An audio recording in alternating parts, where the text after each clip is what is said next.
Welcome everybody to the live room here in Conservatorium Maastricht, the Jazz Department. We are going to witness three master research presentations today. There will be video presentations, after which we will continue with a Q&A. The first one that you're presented with today is the one of Felipe Cornejo.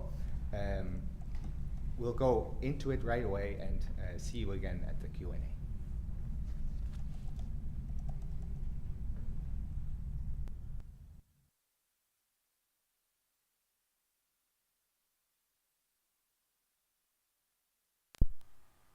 Hello everyone and welcome to my research presentation about learning to bow on the double bass in an improvised music context. My name is Felipe Cornejo. So the first thing I want to talk about is why did I choose this topic? To me, I was always a jazz bass player. Well, not always, but since I have been a jazz bass player, I have always focused on playing with my fingers with the pizzicato technique. And I decided to expand the possibilities of my playing by using the bow. After I listened to a record by Slam Stewart and Major Holly called Shut Your Mouth. In this record you can hear them improvising with the bow while singing, and it's a really fun record to listen to. And I was very inspired by it, so I decided to take this topic as my research topic for my master research report. And I think it's also a good topic because it's an addition to my music making as well as my teaching tools. So at least in the university where I come from, there weren't any teachers who could teach about this topic, so I want to be able to incorporate that as well into the school back home if I ever decide to teach this there. The main research question is which are the best methods to study and learn how to improvise with the bow and the double bass. So basically this research is trying to find how can we do this in the best way possible, as well as realizing which are the ways that don't work. The sub-questions are: how can the study of improvisation with the bow and the study of technique be connected so that they can both be mutually enhanced? How should one practice written material and assess what needs to be changed or altered in order to improve the result? And finally, how do specific goals help create a focused improvisation practice? So as you can see, I have three different categories, actually two, and the first one is the union of the two. So you have the world of improvisation and the world of technique, which is the study of written material. So I also try to connect both of them, as you can see in the first question. Here are some of the main influences that I have listened to. Among them you have Slam Stewart, Major Holly, which I already mentioned, Jimmy Blanton, Christian McBride, John Goldsby, John Clayton, Larry Grenadier, Arnie Egilson, Olivier Babas, Paul Chambers.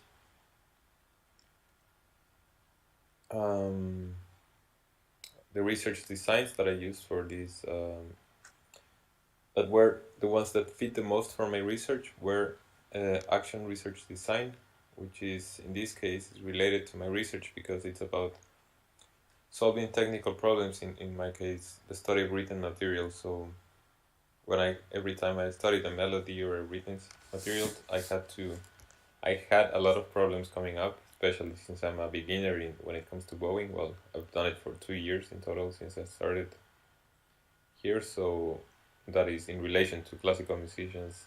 I am a beginner, let's say, at least of my age.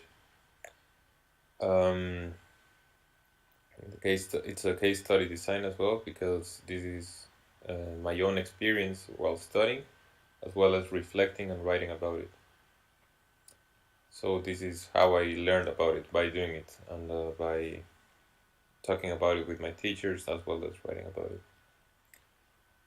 Finally, it's also an exploratory design, and there is something about this that this topic hasn't been written that much about, because jazz players or improvisers don't use the bow, at least bass players, so bass methods are normally focused towards pizzicato technique, except some, which is, for example, John Goldsmith's book, which is an approach for improvising jazz players with the bow.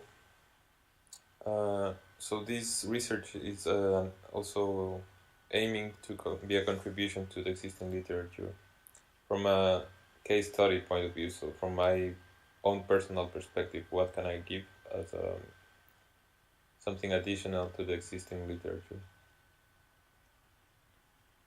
So the methodology that I used for recording this whole process and this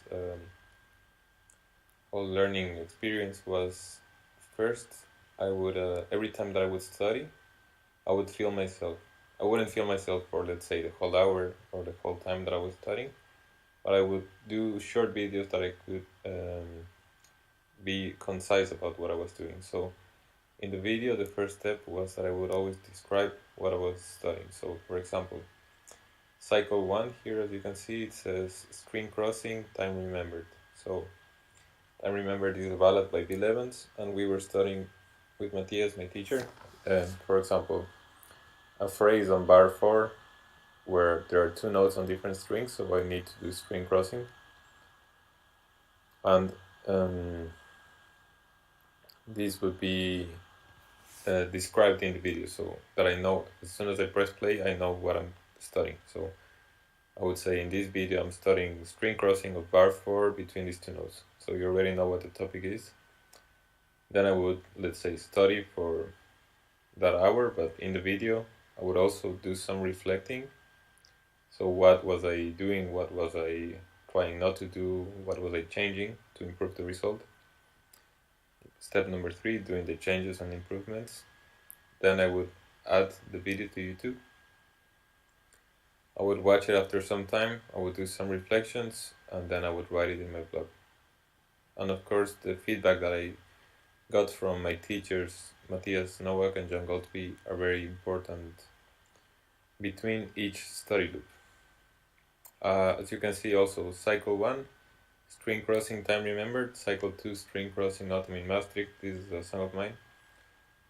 And the idea is that I always choose, for example, I'm always coming back to the same theme or a similar theme.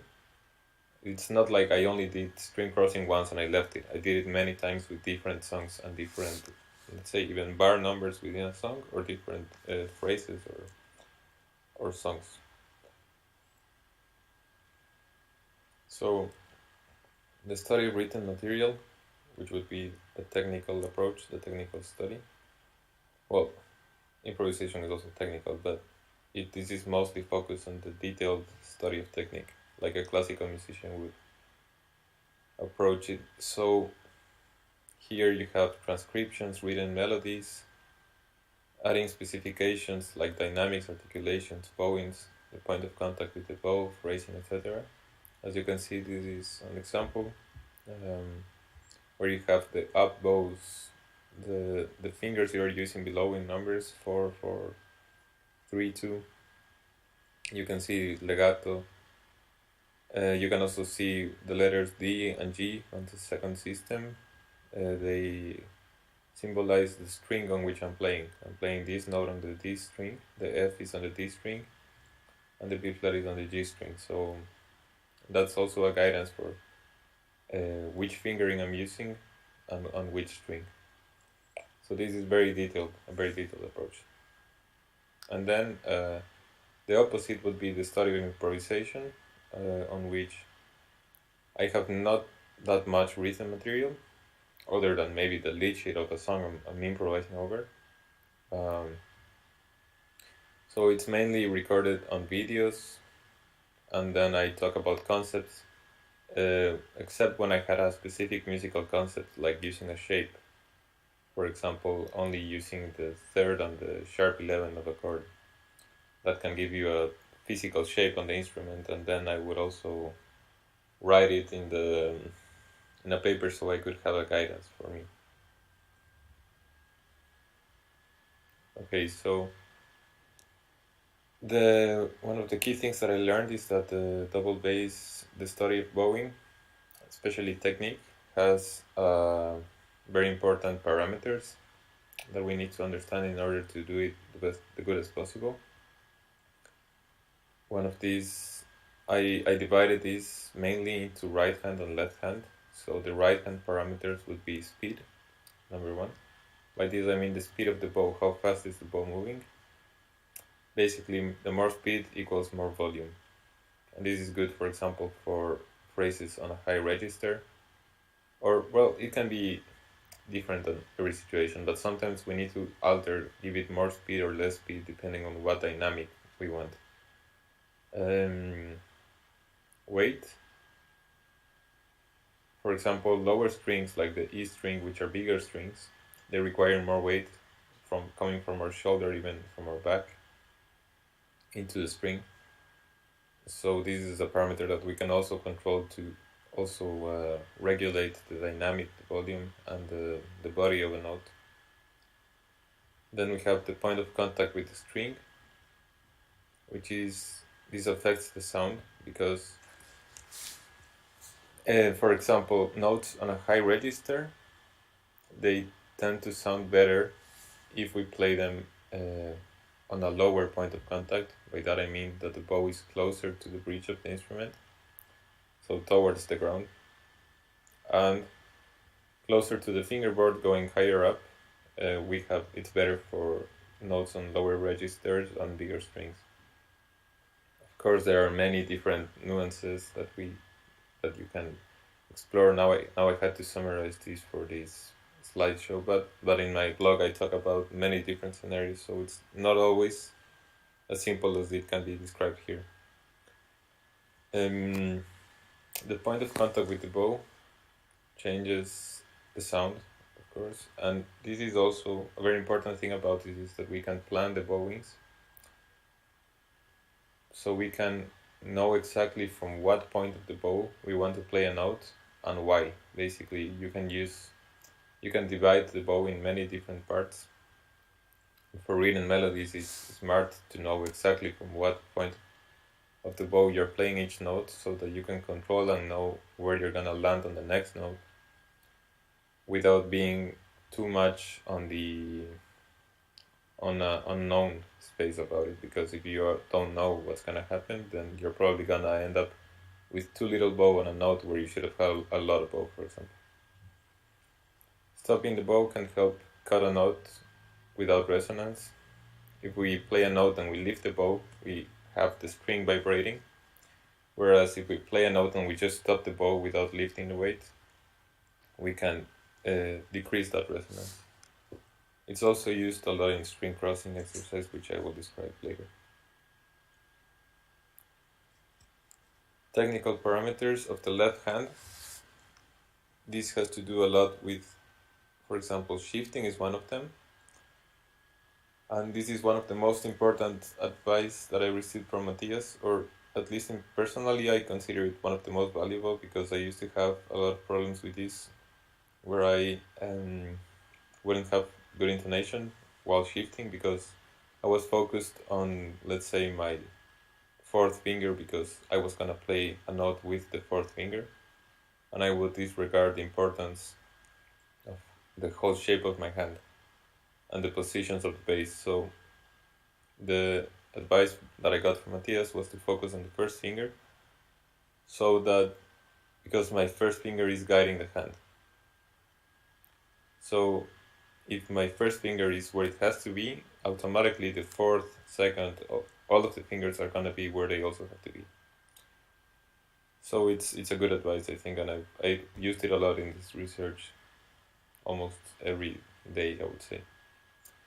Of course, it's also important to focus on the connection between the notes, because if I'm playing a big shift, it's ideally, well, sometimes you would want a space between the notes, but sometimes if you don't want the space, you also have to practice the connection between the notes. So it's another important thing. Intonation is also related to the first finger movement, because if our hand is being guided by the first finger and we are aware of the positions, we are traveling within the instrument. then we're gonna have less intonation problems. John Goldsby, for example, and Matthias as well, advised me to play without vibrato in many passages, because when we play vibrato, what we're doing is we are making a note get out of tune, which can be a beautiful effect, but it's not ideal when we're practicing intonation, because then you cannot really hear the pitch. I also use open strings because open strings, if your bass is in tune, they will give you a reference of good intonation. And finally, for intonation, it's also important to learn about the physical aspects of the bass as a reference. By this I mean that,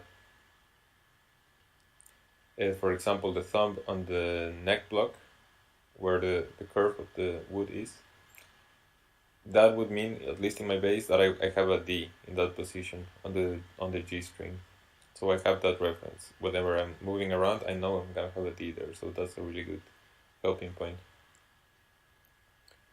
So for planning and choosing a fingering is equally important as planning the bowings, because this can generate a comfortable fingering that suits a melodic passage. It also can affect the end result, because playing the same note in a different place can mean that you're gonna get a different sound that probably you don't want. So it's important to know which fingering you're choosing and why. They also bring different challenges as well. So if you're playing more through the strings and staying in the same position, you're gonna have to deal a lot with string crossing. Whereas if you're playing on the same string, let's say horizontally, so without playing more on the same string up and down instead of crossing strings, you're gonna have to deal a lot more with shifting. So you have to choose which one you want, and also why. What sound are you getting? Vibrato, we have. This is what John Goldsby describes in his book.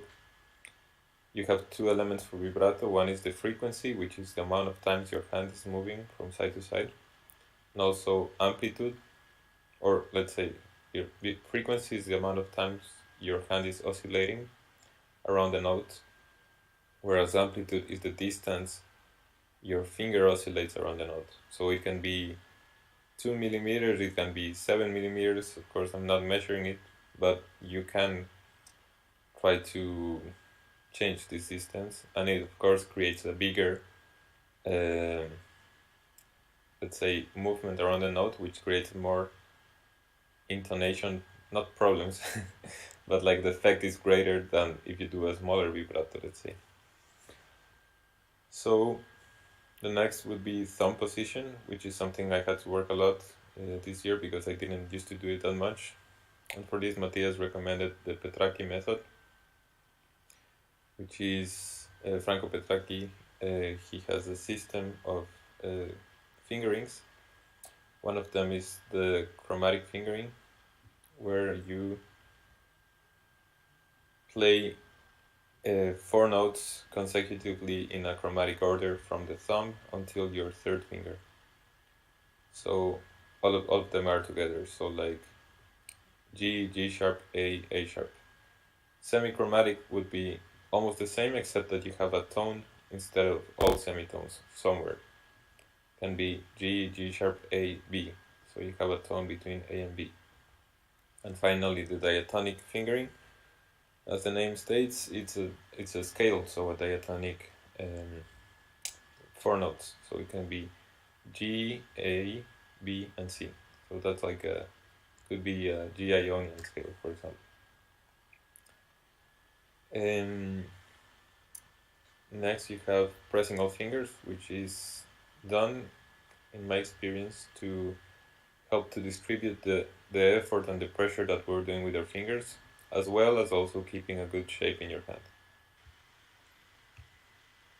Okay, so also the technical parameters can be understood and divided into a group of containing both hands, let's say, because this has to also do with the coordination between the two hands. So one of these situations is string crossing, when I move my right hand I have to do a series of steps while string crossing. Because I'm playing one string, I play that string, let's say the A string. Once I play that note, I stop the bow, I tilt the bow towards the next string, which I want to play in this case, for example, the D string. I tilt it from the A to the D string, then I play the D string. So that is what the right hand has to do. And then simultaneously, my left hand has to move, either shift the notes or just move to the new string from the A to the D string. So I'm coordinating both of my hands at the same time so that I can execute that string crossing correctly, let's say. Then there is also shifting, which is also the coordination of the left and right hands. Especially, as I said, if I want to play a shift which is large and I want to connect both notes as good as possible, then I have to create very fast movements within my left hand and right hand so that there is as little silence as possible, so that when my left hand goes from the one note to the next note with a super fast movement, my bow has already has to be on the next note, ready to play it as soon as the other hand arrives. So that way we can minimize the space between the notes. Body posture is another thing, another parameter group. It's very important. For example, the hip movement can be utilized to create distance between ourselves and the instrument when moving from the high register towards the low register. As you can see in the picture, when I'm playing in a high register, my body is completely touching the instrument. My shoulder is touching the neck, as well as my belly is touching the body of the instrument.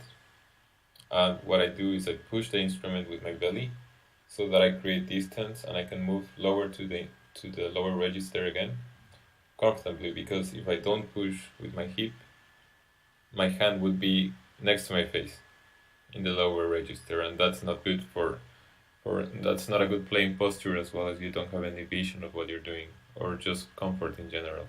This advice was given to me by Matthias as well. Bent knees also allows more relaxation in weight distribution as well as movement. So if we have bent knees, we are more nimble to move and more able to do things, including hip movement, as well as simply having more weight on the string and on the bow. Other useful tools that I utilize, especially for improvising, well, actually also for written melodies, would be to emulate my own voice. So by singing a phrase, I would have a clear idea of the dynamics that I want, or the phrasing, or how I want it to sound. So if we have a clear idea, then it's a lot easier. Let's say a clear idea which you can hear, then it's a lot easier to emulate that with the bow than to just try to create it without it. Also, playing with pizzicato, which I always did, is like the norm for jazz bass players, and I think it should be utilized a lot by them if they're trying to learn how to improvise with the bow, because if you are like me, that you always play pizzicato, of course you're going to be better at improvising and playing all kinds of things with your fingers than you are with the bow. So it's a great idea, for example, to improve your time feel or your phrasing if you can emulate your own pizzicato playing. So that was the list of the technical parameters, and the reason I listed them is because to me this is one of the most important things of my research, because every technical problem that we have is related to a technical parameter which should be improved. And our mission as bass players who want to bow is to be able to identify these parameters, the problem, then the parameter, and also to know what you have to change in order to improve the sound. For example, a melody that is in a high register, which is lacking projection, can be improved. The projection can be improved if we move our bow closer to the bridge by lowering the bow towards the bridge and maybe adding more speed. We can have a much bigger projection.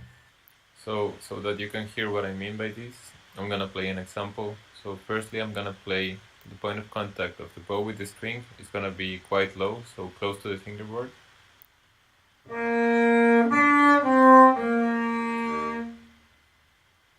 And now I'm gonna play the same melody, but with the point of contact with the bow, which is gonna be lower, closer to the bridge.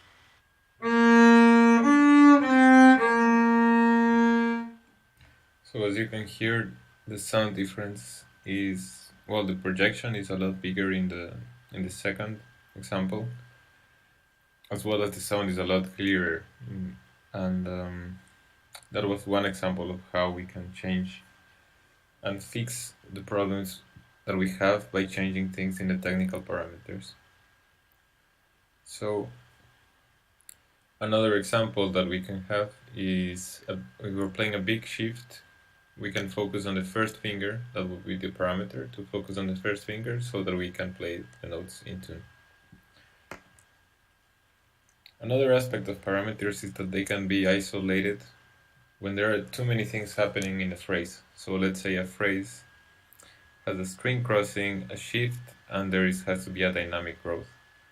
So if you are studying that, you can just look at one of them at a time. So you can just focus in the dynamics or just in the shift, but isolating the shift, not even string crossing. So you're not crossing strings, you're just playing the same shift, but on the same string. And then you can add the string crossing or the dynamics. And then in the end, you have to integrate all of the parameters together. But the thing is to do this step by step, because if we try to do all of them at once, sometimes it's too much. This also was an advice that Matthias gave me, and I really learned a lot from it. So the results, first I want to talk about Time Remembered, which is a ballad by Bill Evans. We studied this. I say we because Matthias was very involved in the process, helping me. And the study took 3 months, which is the longest time I've spent in one song for sure, especially on one melody. And to me, this was about learning how to study more than learning the melody itself. After the process, I could really feel much more comfortable changing things about like the parameters that I mentioned in order to improve the result. We were looking at very specific fragments. So the goal was always to identify technical problems, being able to know what to do to improve them, and also to be able to take the necessary actions to improve them.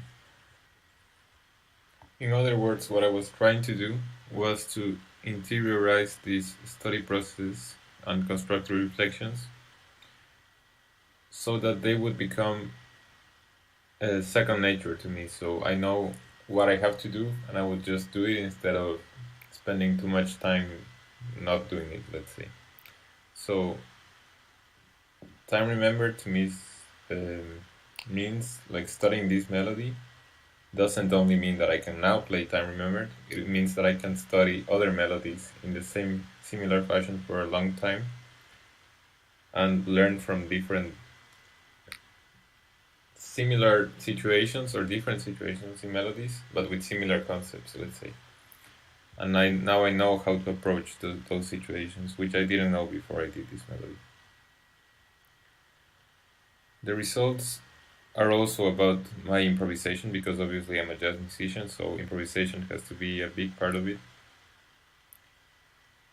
What I found was that the more that I had a specific goal in my mind while improvising, the better and more enriching the experience was for me. Because I had the feeling that I was, in a way, wasting time. Not wasting, that sounds too bad, but I felt that I wasn't achieving or targeting a specific goal while I was improvising in my room. Let's say I was just playing. So what I wanted to do was to have a specific goal. For example, if I have the goal of playing using 16 notes on a specific tempo, then I can realize I need to practice scales on a specific tempo with 16 notes. So this in a way is also connecting improvisation to the technical study. I can also do many different things, and in a way this to me was engine for thinking outside of the box and trying to find out ways to incorporate my creativity in the approaches that I use for improvisation. So the conclusions and reflections. One of the most important things that I learned about this process, especially while blogging, was that it's very important to write about what you study. Because if you just study and leave it there, you're gonna miss out on a lot of things that you could have learned from if you look back at videos and also write about it. So to me this was very important as well as useful. As I said in the improvisation results section, looking for many ways to study is important in this topic, especially since it's, let's say, in its initial stages, at least definitely for me. So for me, trying to think outside of the box was very important in order to find ways to improvise as well as connect both improvisation with technique. So one of my greatest stress that I had in this process was feeling that I wasn't being able to really implement all of the technical work that I was doing into my improvisations, because obviously improvisation is done on the spot. So it's impossible to focus on the bow weight and also on the string crossing and also on the bow speed of the line that you play on the third bar of your third chorus of all the things you are, because we simply don't have that level of attention to detail that we can have while studying a written melody. However, I think that's exactly why it's important to balance the study of written material with the study of improvisation, because I think that little by little, also Matthias believes this, that the study of written material and technique is gonna filter little by little into our improvisations.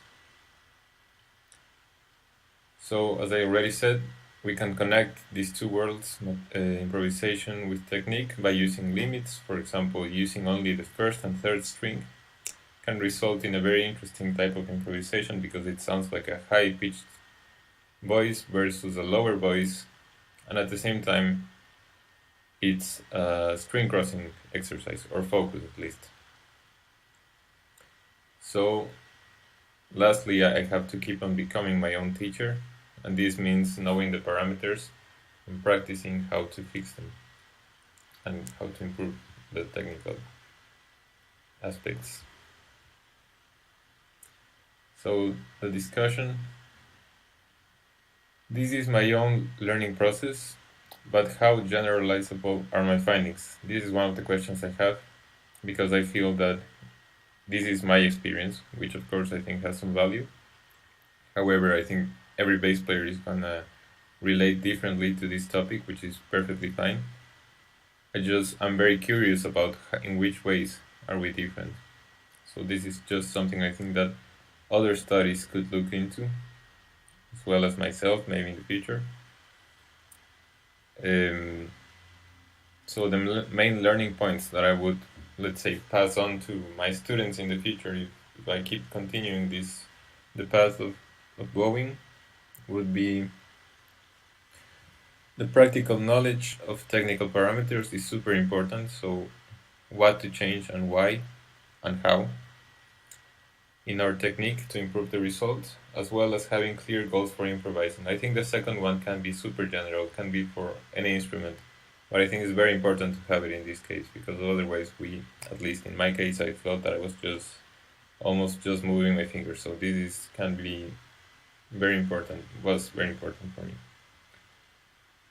So what I did, of course, was I did a blog and I did a YouTube channel where I have all of the videos that I talked about in the cycle.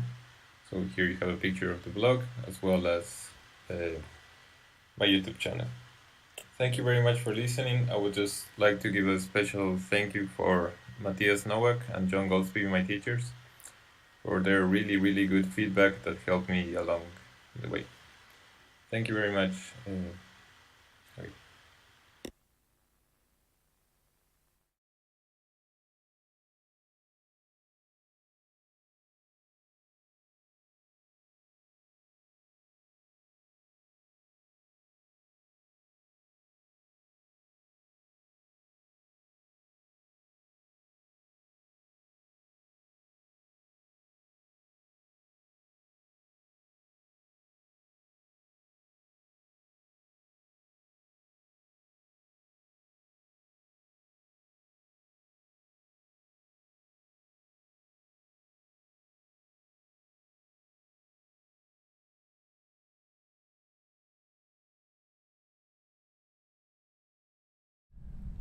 Welcome back in the live room here in Conservatorium Maastricht. We have now Felipe Cornejo at the microphone for the Q&A, which I would love to open with his coach and teacher, Matthias Noack. Maybe you have a first question for Felipe to kick us off.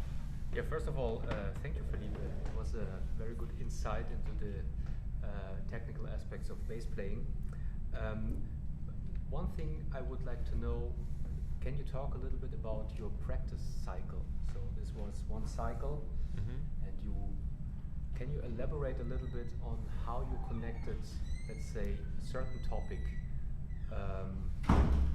like string crossing, more often than once? Yeah, okay, so what I did was we were looking at many songs, well, not many songs, some songs, and also like whatever was happening inside and outside of, let's say, so if I was playing in a combo or if I was playing in a project, sometimes I would have to bow.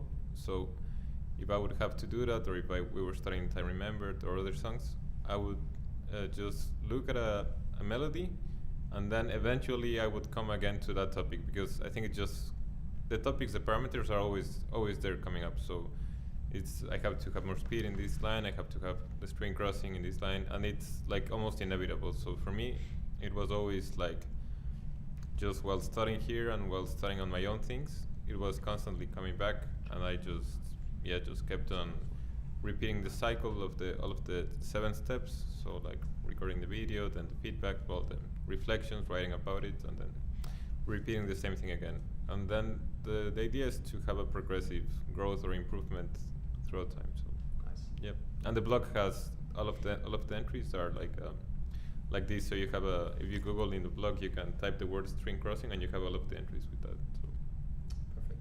Thank you. yep. Yeah, maybe I throw in mine. So I was very much interested in the improvisational aspect. I was wondering if this path gave you, if bowing as a technique gave you also in the end different ideas in improvisation than what you were used to with your jazz pizzicato. Yeah, I think for sure, especially because we can create long lines, long notes. So when pizzicato is pa and it dies, bow you can do the opposite. You can go even louder and long. So I think that made me much more like a singer or a saxophone player in the way that I solo, because I normally couldn't do those things. Even if I wanted to, I couldn't. So for sure in that aspect, I think so. Also, other things like just glissandos can be more present. You can rhythmically, I think I still need to work on it, because I feel a lot stronger rhythmically with my fingers. I don't know, it's a lot easier to control your rhythm if you're just plucking strings. If you're bowing, I don't know, my wrist doesn't feel as mechanically or physically in contact with the string, so it's a lot more difficult for me to be rhythmically strong.